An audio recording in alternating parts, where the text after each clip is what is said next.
अब कोई शेष राजा तो बचा ही नहीं।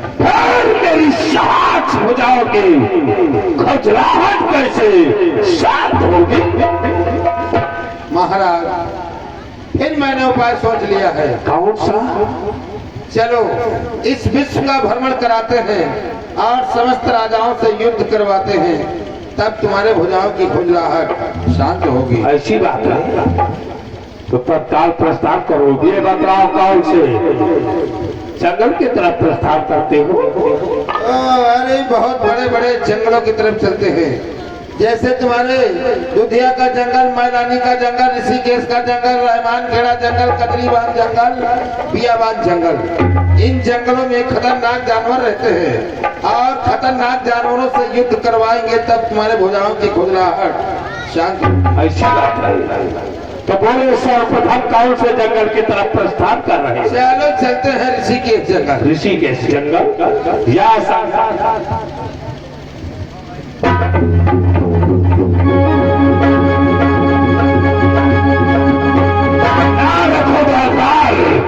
अगर ऋषिकेश जंगल में कोई खतरनाक जानवर दिखाई दे तो तत्काल मुझे बतलाना है। तो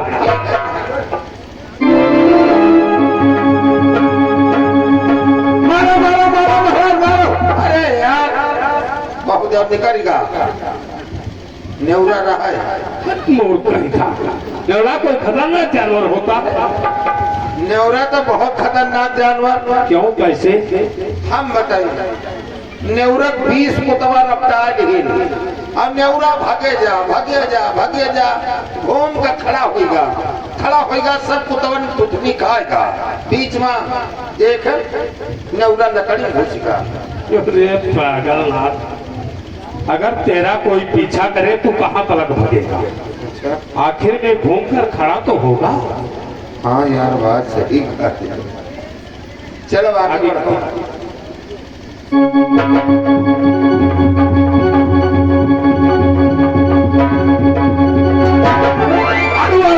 भागो, सामने भालू आ रहा है।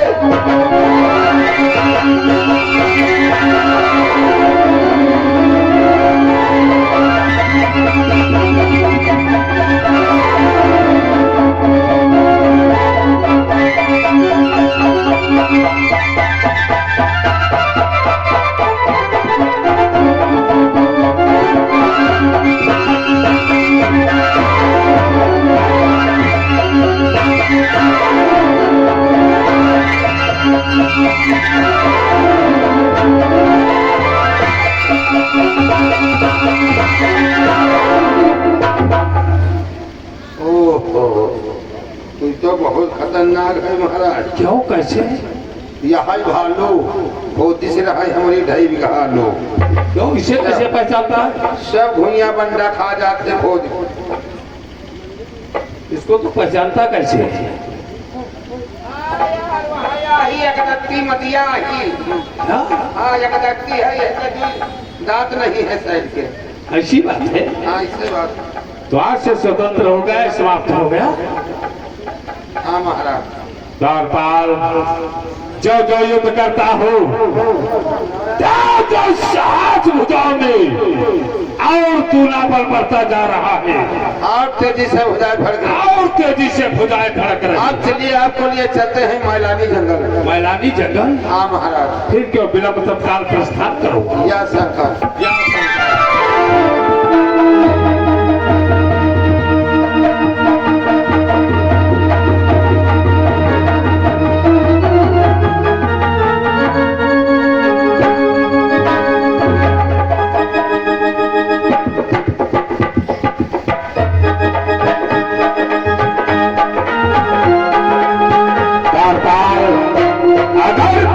जंगल में कोई खतरनाक जानवर दिखाई दे तो तत्काल बतलाना मुझे। सामने देखो महाराज, भागो, अरे भागो, हाथी आ रहा है। हेलो, आप श्रीमान अनिल भैया, ये 20 रुपए का पुरस्कार दे रहे हैं, धन्यवाद।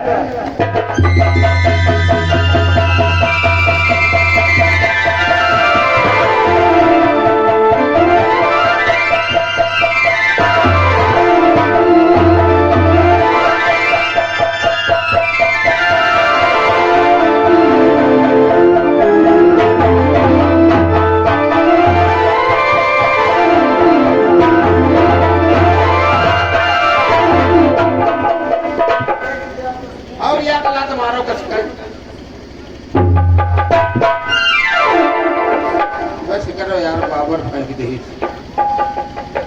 देख समाप्त हो गया। यहाँ हमार बरकत फंस रहा है। खोजे मूर्खा महाराज, इसे तू कैसे पहचानता है? पहचानी थे या मदिया ही, कोई बच्चा ही क्या हो रहा हमारा। इसने तेरा नुकसान किया है। हाँ महाराज। समाप्त हो गया, आज से तो स्वतंत्र हो गया।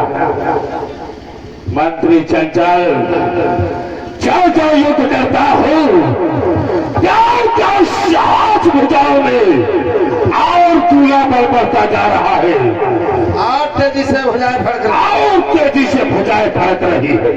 कहाँ होने वाला है गोला बाबा। महाराज आप चलिए, आपको लिए चलते हैं कजरी वन जंगल। कजरी बन जंगल? हाँ महाराज।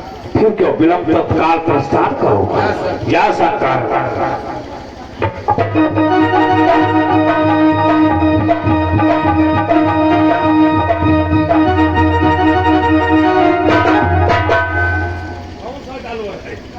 कुछ फुरफुरान रहा है।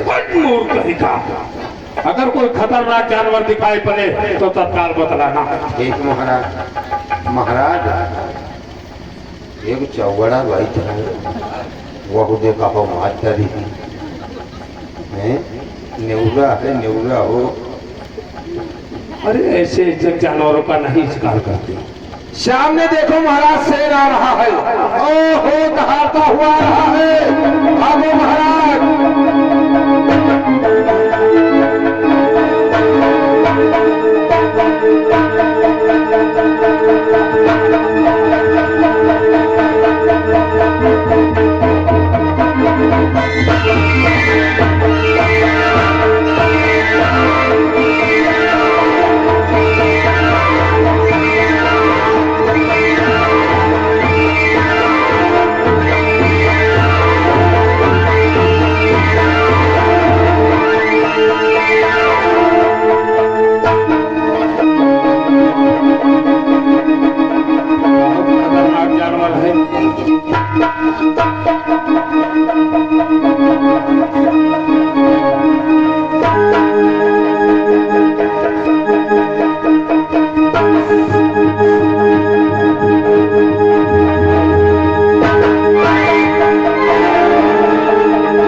बहुत खतरनाक है महाराज। यह छबीले पड़वा कैसे रहा है। हाँ, इसे तू कैसे पहचानता है? सब गांव के लैया नीचर खा जाते हैं।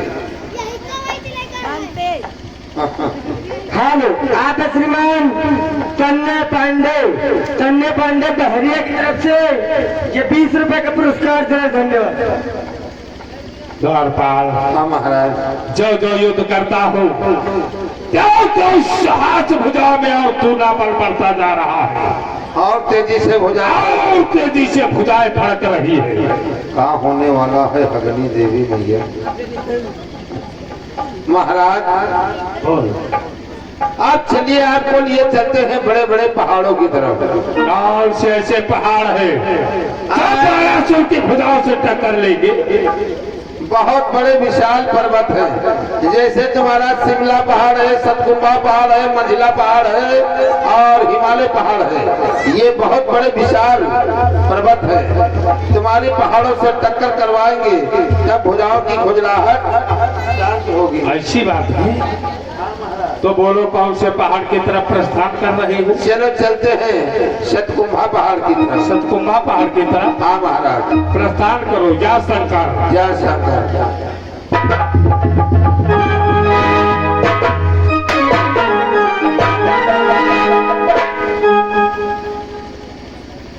प्रेमी सज्जनों सीन समझ लें। भगवान भोलेनाथ बाणासुर को इतना बल दे दिया, समस्त राजाओं को युद्ध में परास्त कर दिया और बड़े बड़े जंगलों की तरफ गया, खतरनाक जानवरों का वध कर दिया, पहाड़ों की तरफ जाता है, पहाड़ों को तहस नहस कर देता है। श्रीमद् भागवत दर्शाती है होता क्या है। तो पृथ्वी पर जब ना रहा है कोई बलवान,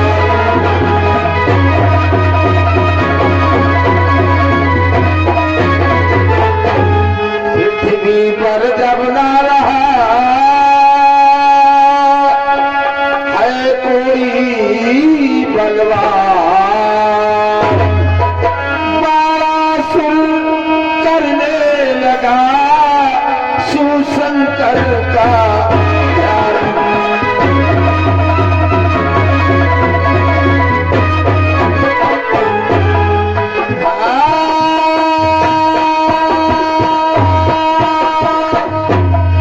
बाणासुर करने लगा शिव शंभू का ध्यान।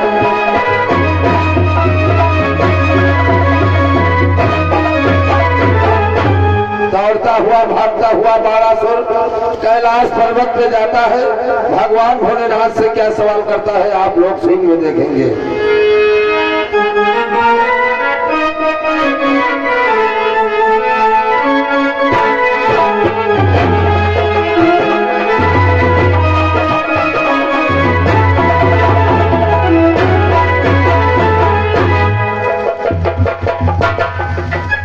भोले शंकर के चरणों में सोनीपुर नरेश बाणासुर का प्रणाम।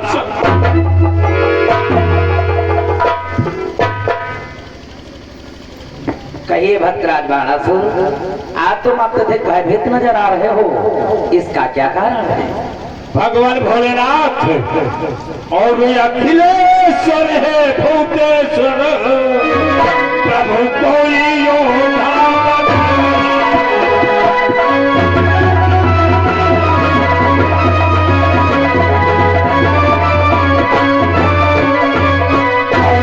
अखिलेश्वर है भूतेश्वर, प्रभु कोई योद्धा बदलाओ और मेरी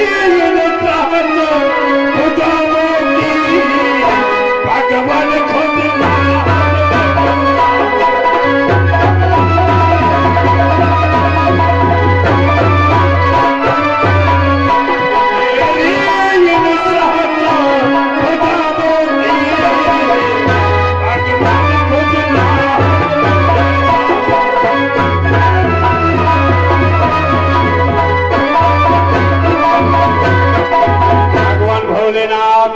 कोई मुझको योद्धा वीर बतलाओ जिससे मेरी शहादत भुजाओं की खुजलाहट को शांति मिल सके।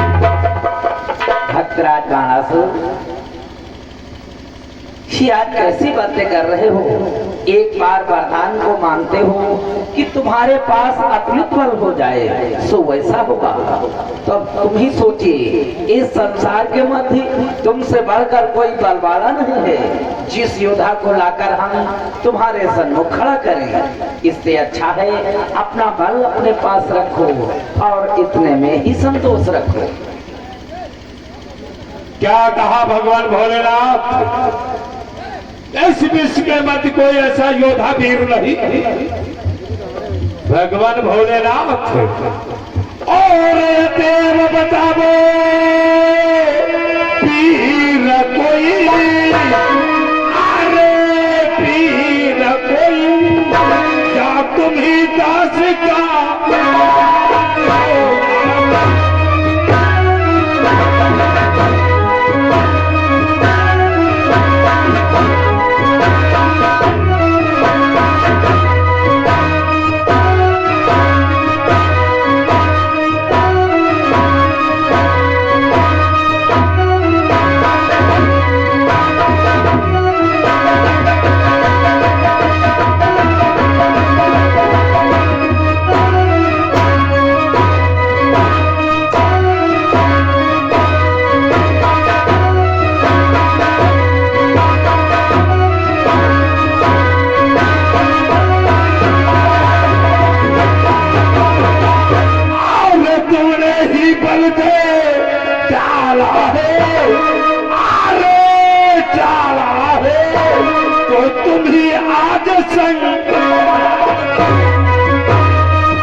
तुमने ही मुझे वरदान दिया है, अगर को योद्धा वीर नहीं बतलाते हो तो स्वयं सन्मुख आकर संग्राम करो।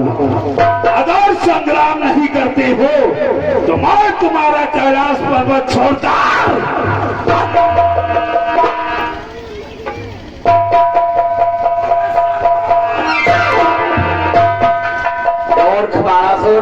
लगता है तुम्हारी बुद्धि भ्रष्ट हो चुकी है। जरा सोच व विचार कर कि रे मूर्ख तू अभिमान न कर, सीमा से बढ़कर बात न कर। जिसके प्रताप से बढ़ा पापी उसके ऊपर आघात न कर। मेरे ही द्वारा तो यश वाला बल वाला धन वाला, यहाँ तक कि 1000 भुजाओं की देन हमारी, और आज तो हम पर ही आघात कर रहा है। अरे मूर्खा ध्याज, जब मैंने तुझे बढ़ाया है तो अब क्या नीचा दिख रहा हूँ। जब मैंने अमर बना डाला तो अब क्या यमपुर पहुँचाऊँ। जब मैंने ही तुझे बढ़ाया है तो कैसे नीचा दिखाऊं। जब एक बार मैंने तुझे अमर कर दिया तो कैसे मृत्यु के घाट उतारूं। लेकिन फिर भी तू भूल कर रहा है बाणासुर। एक संहार करता से रण की मांग करता है। ये तेरी भूल है बाणासुर कि तू क्या संसार अगर आए फिर भी पल तोल नहीं सकता कि मुझ संहारक के सन्मुख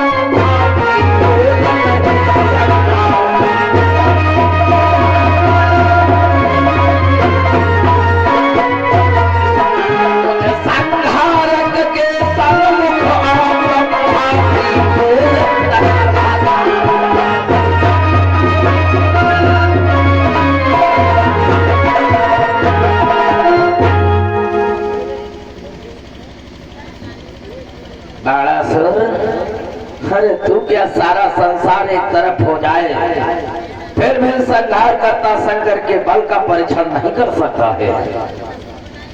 ठीक है, आज हम तुझसे रण तो नहीं कर सकते हैं, लेकिन इसके परिणाम स्वरूप हम तुझे दूसरा वरदान अवश्य देते हैं। बोले शंकर, एक बार वरदान दिया तो बाणासुर का ये हाल है, दोबारा वरदान दोगे तो बाणासुर का क्या होगा भोलेनाथ। घबराओ नहीं बाणासुर, तुम्हारे भुजाओं में खुजलाहट अत्यधिक उत्पन्न हो चुकी है तो दूसरे वरदान के द्वारा भुजाओं की खुजलाहट भी शांत हो जाएगी। लाओ देवी, बस कुछ ही दिनों के लिए अपने हृदय पर धैर्य को धारण करो और प्रतीक्षा करो।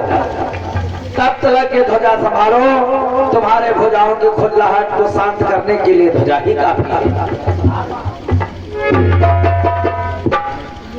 भोलेनाथ, ये ध्वजा तीनों लोक 14 भवन चुटकी में मैंने मसल डाले, लाखों गजमस्तक फोड़ दिए, सिंहों के दांत उखाड़ डाले, तब मेरी साहस भुजाओं की खुजलाहट नहीं शांत हुई और इस तुच्छ सी ध्वजा के द्वारा मेरी साहस भुजाओं के उठाए ध्वजा को, नहीं तो जल करके खाक हो जाएगा। मेरी दी हुई शक्तियों के द्वारा यश वाला बल वाला धन वाला यहाँ तक कि 1000 भुजाओं के मेरी और मेरी दी हुई ध्वजा का अपमान करता है। शायद तुझे ये नहीं मालूम है ध्वजा में कौन कौन से गुण विद्यमान, कौन कौन से गुण विद्यमान है इस ध्वजा में भोलेनाथ। तो कान खोल करके सुन ले बाणासुर, इस ध्वजा को ले जा अपने महल की ऊंची चोटी पर लगा देना। दिन प्रातः काल के उठते ही सर्वप्रथम तुझे ध्वजा को देखना है कि जिस दिन ये ध्वजा झुक जाएगी उस दिन वो शक्ति आएगी। तेरी इन सहस्र भुजाओं की पल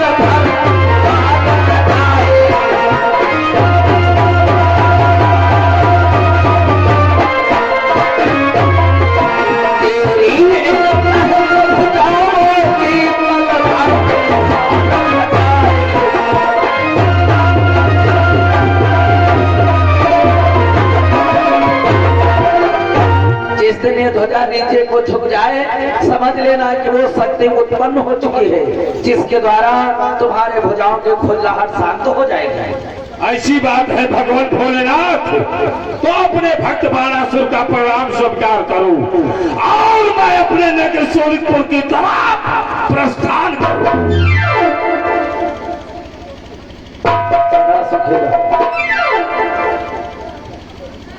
हे देवी। स्वामी, देखा आपने, जिसका मुझे भय था वही तो हुआ। सच्ची कहती हो देवी। आज हमारे भक्त के हृदय में अहंकार का अंकुर जागृत हो गया है, किंतु देवी ये भी तुम भली प्रकार से जानती हो, हम अपने भक्तों के हृदय में अहंकार को पनपने नहीं देते हैं। इसलिए बाणासुर के हृदय के अहंकार को नष्ट करने के लिए हम कुछ नरलीला रचाना चाहते हैं देवी। हे स्वामी, वो कैसी नरलीला होगी? तो सुनो देवी कि सोना हो प्रिया व्रतारो तेरा सुशीला,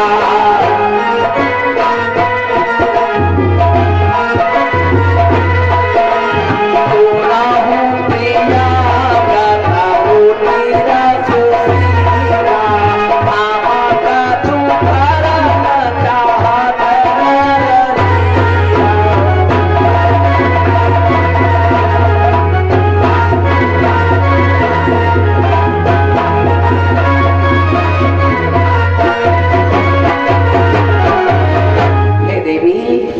भक्त बाणासुर के अहंकार को मिटाने के लिए हम नरलीला रचाना चाहते हैं, जिसमें चाहते हैं कि तुम भी हमारी सहायता व मदद करो देवी। स्वामी, मैं तो आपकी अर्धांगिनी हूँ, आप की सहायता मैं पूर्ण रूप से करने के लिए तैयार हूँ। धन्य हो देवी, हमें तुमसे यही उम्मीद थी। तो जानती हो देवी, अब हम अपनी शक्ति बाणासुर के महलों में एक कन्या के रूप में प्रगटाएंगे। उसी कन्या के द्वारा बाणासुर का सारा अहंकार मिट्टी धूल पिलाएंगे। आवश्यकता आने पर हम तुम्हें सब कुछ समझाएंगे। आओ तब चलाए आसन ग्रहण।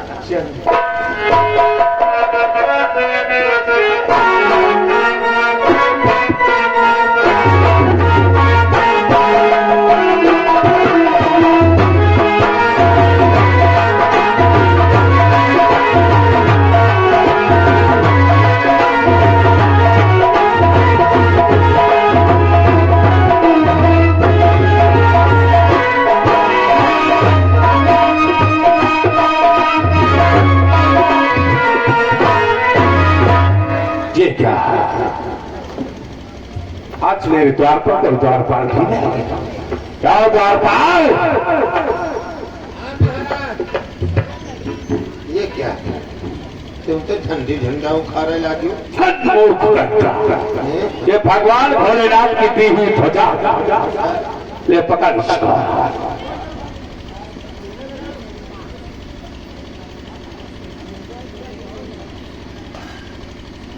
भगवान भोलेनाथ की दी हुई ध्वजा है।